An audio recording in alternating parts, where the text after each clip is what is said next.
Ham, det er en sivplante. Det er en cannabisplante, som bliver brugt og har været det bedste materiale igennem tiderne til maritim brug.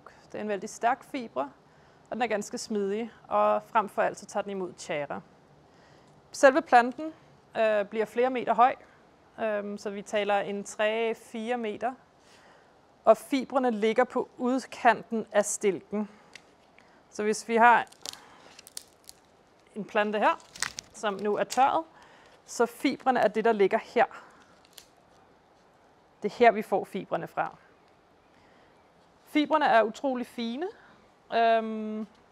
vældig mygge, men skal igennem en bearbejdningsproces for at komme dit. Så det er røgting, det ligger i vand, så det halvråtner, løsner sig for den der hårde inderkerne, som vi havde på stilken her.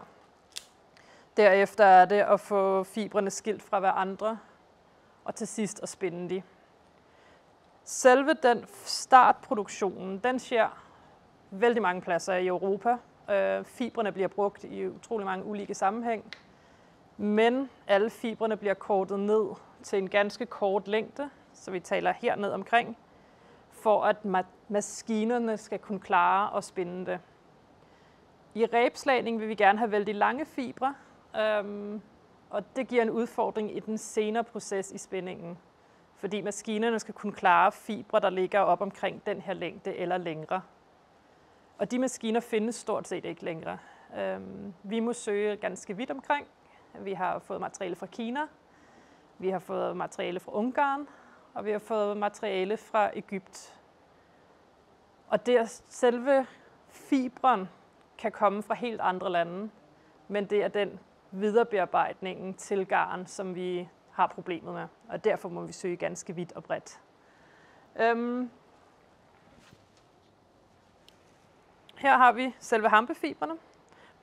I produktionen af garnerne bliver de produceret ind i lange slivers. Det her det er bare en kort bit af den, men de her forsvinder i lange længder, og fibrene ligger bare parallelt med hverandre. De bliver spundet til garn, og i den selve spindeprocessen trænger vi også en maskine, der klarer at spinde de her utrolig stærke fibre, fine fibre, til de tykke garn, som vi trænger i rebslagning. Vi har haft problemer med, at maskinerne er blevet revet fra hverandre i produktionen.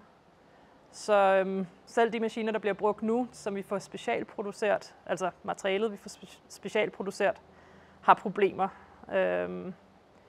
Så vi arbejder fortsat med at få det perfekte materiale.